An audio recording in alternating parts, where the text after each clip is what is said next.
thing is, if you look at the lower left-hand side,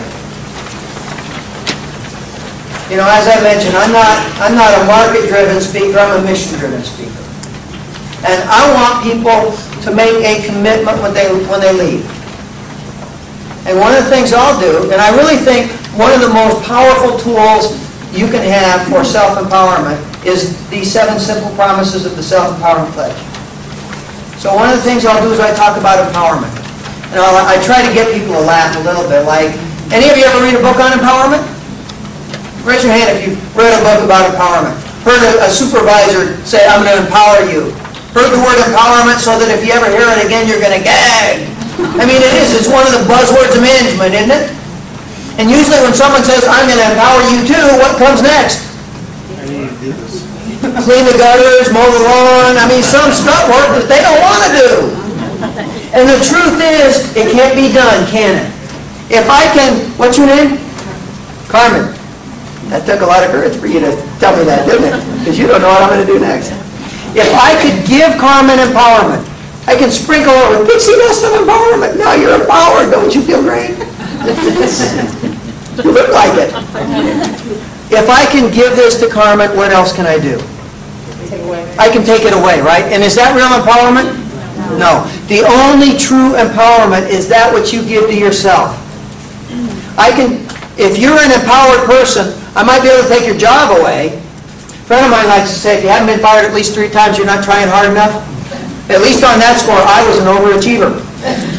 Somebody can take my job away, but if I look in the mirror and see an empowered person, nobody can take that away from me. That's why my philosophy of life is proceed until apprehended. And if you take these 7 simple promises, you will go a long way toward looking in the mirror and seeing a person who's empowered. And I'd like to ask you this question.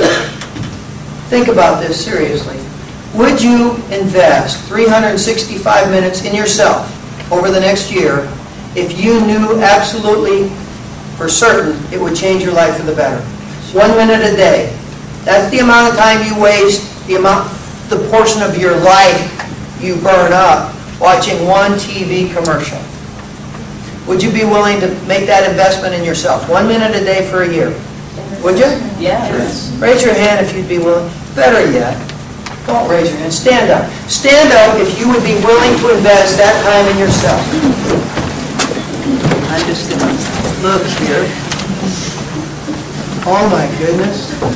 Every single person in this room. Holy moly. Okay, you can sit down now. Some of you, maybe most of you, are lying to me. I don't take it personally, but I know it's true. But if you're not, if you were serious, if when you stood up, you said to yourself, I am going to do this. I am going to invest this 1 minute a day for 1 year in myself to make my life better, here's what you do. And now what am I, step outside of me for a minute, what am I doing here? What am I asking of you as the audience? A commitment. I'm beginning to ask you to make a commitment. Now, why did I say some of you are lying to me? Because it's true. And I want to call it what it is. I want to put a little pressure on you as a listener to not be a liar, and especially if you work for a company where the first core value is honesty. Yeah. And I always make the point that honesty begins with honesty to. That's right. Ken Lay, before Ken Lay and Jeff Skilling lied to the whole rest of the world, they had to deceive themselves, didn't they? Yeah.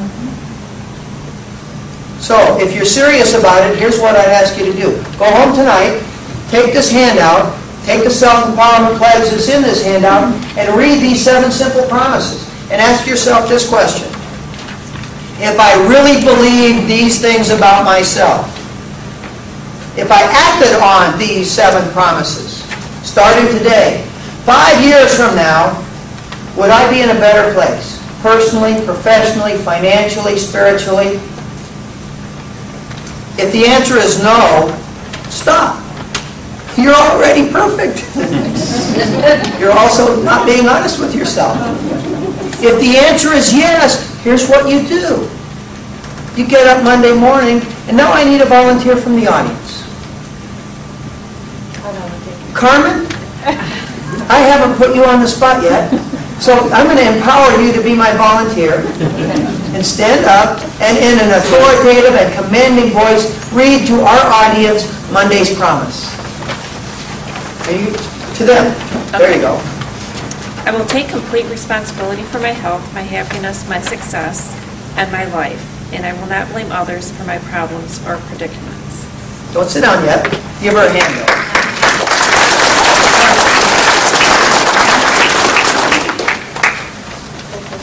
Okay. Ordinarily, I'd let you get by with that because it was very good, and I did put you on the spot. But I want you to do it again now. But I want you. That was a little bit mousy, actually. And I want you to do it. I want you to breathe, and I want you to breathe. Take a couple of breaths. I don't want you to do it all in one breath. I will take complete responsibility, and I want you to start with the title. Monday's promise, responsibility. Then I want you to look out at your audience. And I want you to say, I will take complete responsibility for my health, my happiness, my success, and my life. And I will not blame others for my problems or predicaments. Okay. Go, Carmen. All right, Monday's promise. Responsibility. I will take complete responsibility. Stop. Look at your audience. Take a breath. You are commanding them right now. So start over. Okay. I will take complete responsibility for my health, my happiness, my success, and my life. And I will not blame others for my problems or my predicaments. Very good.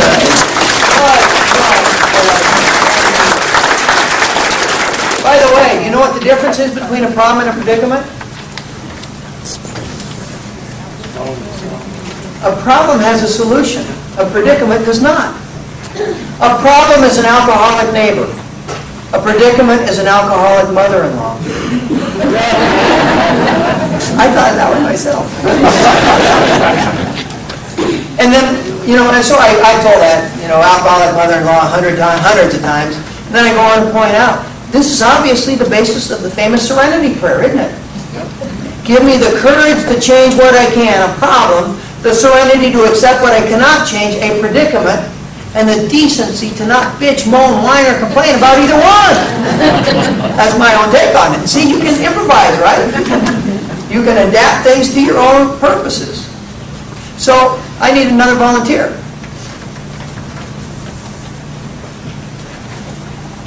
Please stand up and in an authoritative, commanding voice, read to us Tuesday's promise. Tuesday's promise, accountability. I will not allow low self-esteem, self-limiting beliefs, or the negativity of others to prevent me from achieving my authentic goals and from becoming the person I am meant to be. Awesome! We're not going to do all of them, but one more. Who wants to do Wednesday's promise? I'll do Wednesday. Okay? Wednesday's promise, determination. I will do the things I'm afraid to do, but which I know should be done. Sometimes this will mean asking for help to do that which I cannot do for myself. All right. Now, at this point, yesterday, when I was talking with the agents in the afternoon about enhancing the value of your agency, because this really would, wouldn't it?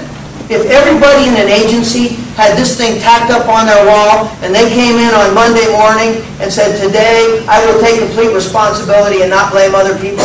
And Tuesday morning they said, today I will not allow my own self-limiting beliefs or the negativity of the dream stealers and the pickle suckers around me to stop me from doing what I have to do on Wednesday. I will have the courage to do what I have to do. Would that be a more successful agency? And is that money in the bank for the agency? You better believe it. And so at this point yesterday, I told a story. I shared this pledge once with a very big insurance agency.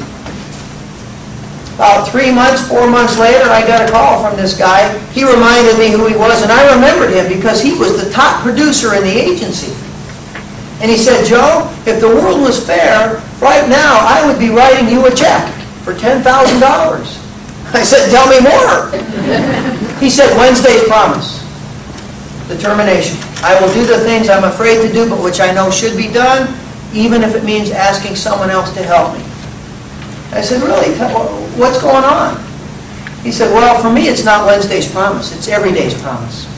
Every single day I say Wednesday's promise all day long. I've got it up at home, at work. He said, I've laminated the pledge, it's on the seat of my car. Every time I get in the car, there it is. He said, you know what? I'm making calls I used to be afraid to make. And when I talk to people, I'm asking for the close. I used to sort of say, well, give me a buzz if you want to talk more. Now I'm saying, sign here. I'm presenting myself with a whole lot more confidence. I'm willing to ask for help if I don't know enough information. I'm asking somebody else. My sales, he's already the #1 producer. My sales have skyrocketed. And if the world was fair, you'd get a commission. And it would be 10 grand. He went on to say, as you pointed out in your talk, the world is not fair. But you know, all I wanted was thank you anyway. Now, what was I trying to do with the agents yesterday? With that little story? In the world of public speaking, this is what's known as audience participation. What do you think I was trying to do? Relate. I was trying to relate what else? Make them see that they could be successful. That's right. Credibility. It really does work.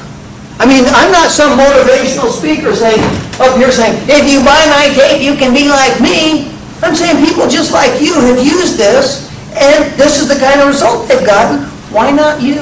And that's what the story does. That's having sex with the audience, you know. It's not just me hypothesizing. It's me sharing real-life experience of somebody who's done it. Now, if you were being honest with me, and here's what I'm going to ask you for the commitment. If you were being honest with me, here's what you do. If you weren't lying to me when you stood up and lying to yourself. Monday morning, you get up, you look in the mirror, and you recite to yourself Monday's promise about responsibility. I will take complete responsibility for my health, my happiness, my success in my life, and I will not blame others for my problems or predicaments. Tuesday, you do it 4 times. Morning, noon, end of your work day, and one more time before you go to bed. It takes about 15 seconds. That's 1 minute. Tuesday, you promise yourself that you're going to be accountable. You're not going to allow your own self-imposed limitations or the negativity of people around you to stop you from doing what you have to do to pursue your own most authentic goals and dreams. You're not going to pretend to be somebody else. Wednesday, you promise yourself you're going to make that phone call that you've been putting off, or whatever else it is that you've been afraid to do. And Thursday, you're going to promise yourself to make a contribution. You're going to promise yourself to be resilient, to have a positive perspective, and that your faith is going to show through in your attitudes and in your actions. If you do that consistently, 1 minute a day, here's what's going to happen. At first, nothing. You're just saying the words. But fairly soon, you're going to start having serious emotional distress. You're going to start feeling emotional pain. You are going to start giving yourself what psychologists call cognitive dissonance. That is trying to hold 2 incompatible thoughts simultaneously. Like, I'm a self-empowered person, but I'm whining and complaining that somebody is doing something that really makes me mad. And I won't do anything about it except complain. That's cognitive dissonance. One of the 2 of them is not true. To believe both things simultaneously is a form of mental illness. Like, I'm a nice guy and I beat my wife. Those 2 things are not compatible. One or the other. And if you believe both, you're mentally ill. Here's what will happen. Either, many times, maybe most of the time, you'll stop making the promises. Because it's so painful to be lying to yourself every day. If you don't, if you keep making the promises the way this agent did, you must start changing your attitudes. Seeing yourself as a winner, not a victim. You must start changing your behaviors. Picking up the phone and making the call. Confronting the associate who's got the problem behavior instead of pretending like it's not there. You must do that because you've been promising yourself. And if you keep making the promises, you will change your attitudes and your behaviors. If you do that, you will start getting different outcomes. And what I'm asking you is to make that commitment. Now, I also have, and this is where you want to pull your pen out. Is the website on that? No. You'll want to write this down. If you don't have a pen, your neighbor does, you can borrow it. Write down this website, www.pledgepower.com, with or without a hyphen. Pledge-power or Pledge Power all at once. On that website, you can print out as many copies of this poster as you want to. Also, our best-selling audio CD is on the Self-Empowerment Pledge. All 7 tracks are online. You can listen to it at your computer. You can download it to your iPod, burn it to a CD. There's no charge for it. And there's some stories about these promises. You invest an hour in that, and then a minute a day for the next year, and I absolutely guarantee you, you will look back and say, wow, I'm a different person, and I'm achieving better outcomes today. Now, how many of you are going to do that? Stand up if you're going to do that.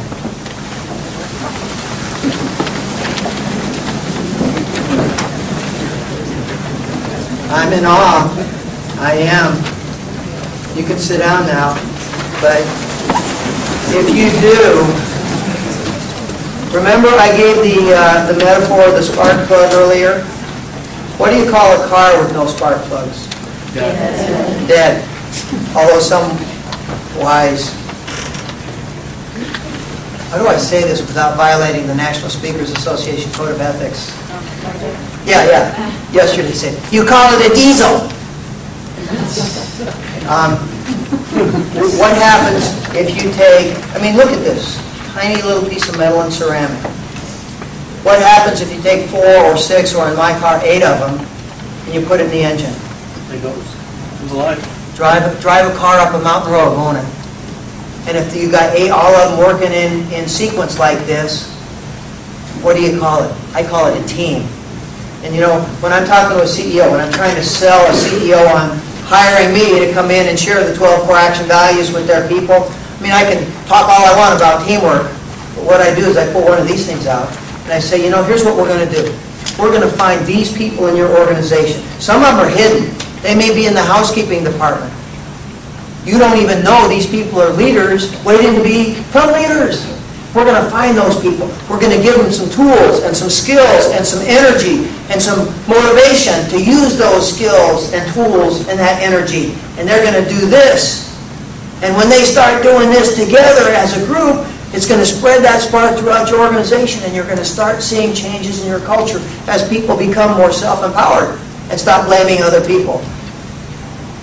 That works for me far better than trying to say the return on investment will be, and then making up some number.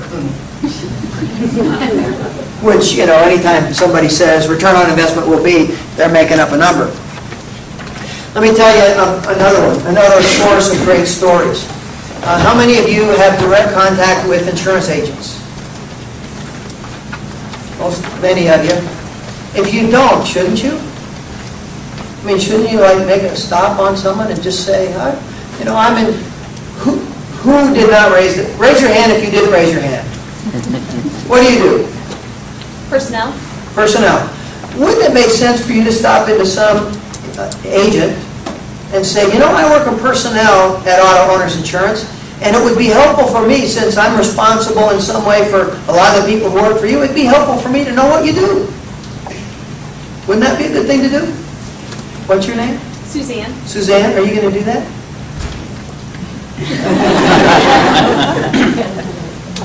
Can you catch? I can try.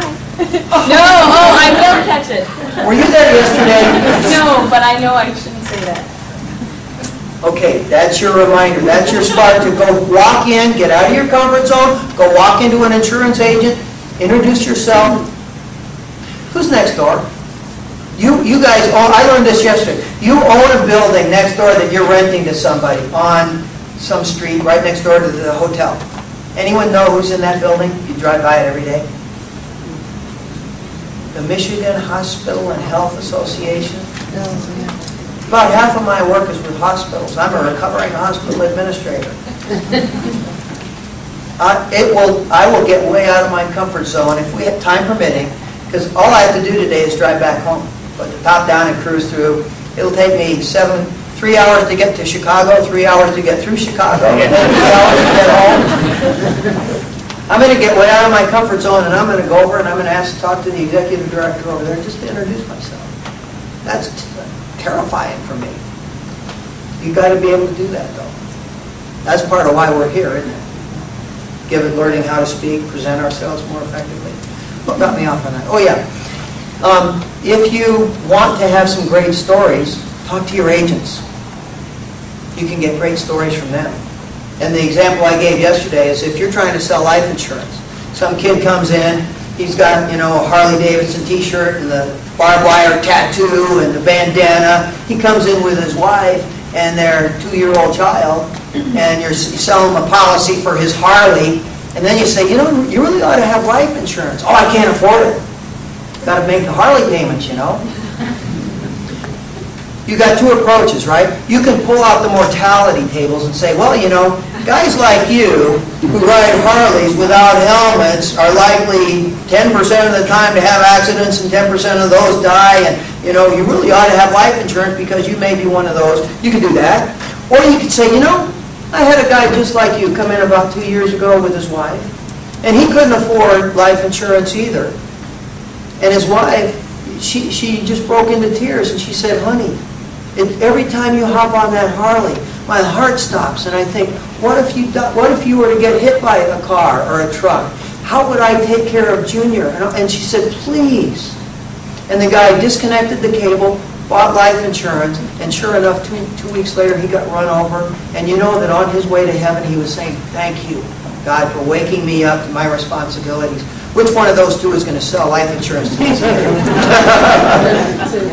Yeah. I got a call one time from a guy named Orrin Hudson. Orrin was at the time just getting started in his speaking career. Orrin, I believe, is the only African American who is also a grand chess master. I don't even know how to play chess. I'm in awe. And what he does now is he goes to schools and he talks to kids. He uses chess as a metaphor. The spark plug is a metaphor. He uses chess as his metaphor, and he says to kids, make the right move. Don't make the wrong move. And that's how he gets the chessboard out and all of that. And he said, I'm so frustrated. I go in and I talk to these school principals, even if I can get in, and they keep saying, well, I don't have any budget. We can't afford you. And I thought for a minute, I said, Orrin, you ever seen the movie Jerry Maguire? Well, yeah, I've seen that movie. I said, remember that great scene where Jerry Maguire, the sports agent, is in the locker room with Cuba Gooding Jr., I forget the name of his character, but Tom Cruise is playing Jerry Maguire. They're in the locker room, and Tom Cruise, playing Jerry Maguire, the sports agent, is trying to get Cuba Gooding Jr., his player, he's trying to say, get your ego out of the way. You want all this money and recognition and all. Go back to being a football player. Remember what it was like in high school? You didn't worry about money. You just wanted to play the game. Get your ego out of the way. Finally, he says, look, help me help you. And Cuba Gooding Jr. goes, what? Help me help you. And it becomes, help me help you, help me help you. I said, Orrin, that's what you need to do. You need to go into that principal's office and say, help me help you, help your kids. About every 3 months, my phone rings. I answer my own phone. Hello, this is Joe Tide. I hear on the other end, help me help you. I know it's Orrin. Because he said that is the thing that really helped his business click. Now, he's the analogy for me of my agent. I have a great story from Orrin that I can tell you. Same thing for you. Talk to your agents, get their stories, then you'll have great stories. You don't want to talk about your bike in your underwear, call up some agents and tell me about a time that an auto owner's associate, no problem attitude, helped you. Help me help you. Okay, let's talk about a few more little tricks of the trade here.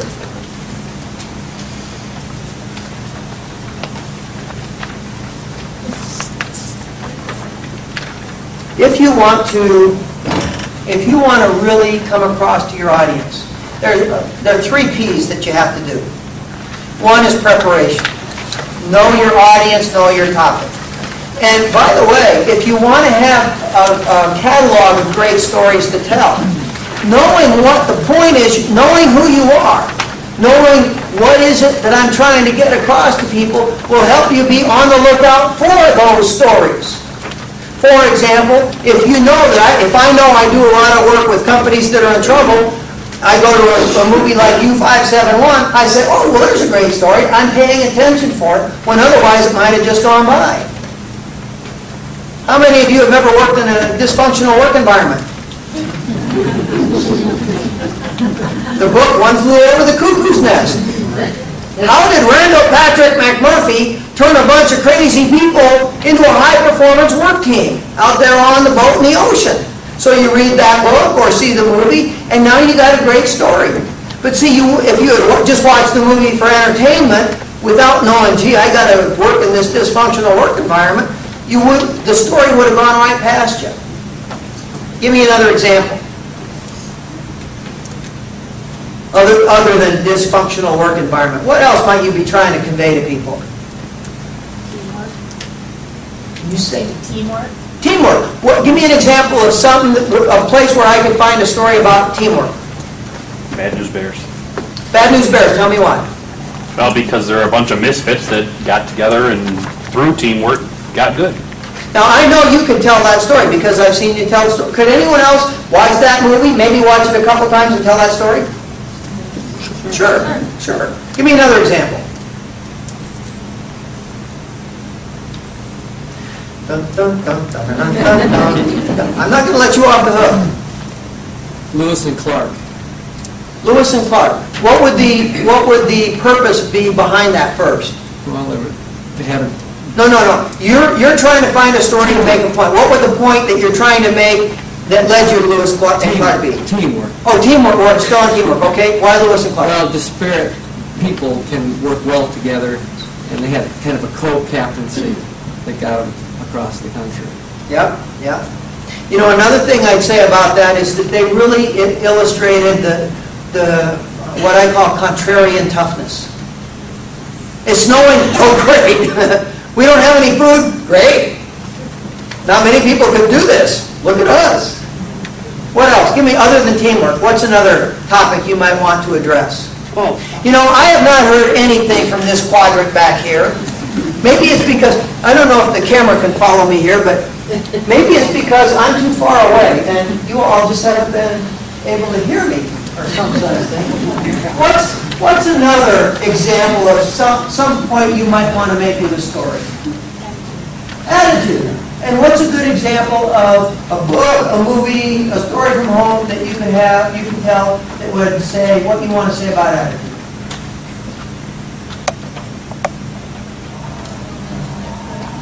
What? Your little engine that could. Are there great stories in children's stories? You know, sometimes when I'm talking about authenticity, which in our 12 core action values, the curriculum I put together, core action value number 1 is authenticity. Being yourself. And I often talk about the Velveteen Rabbit, which is a story about becoming real and how you through the hardship of life, you become who you're meant to be. Give me another example of an issue you all might want to cover other than attitude or teamwork.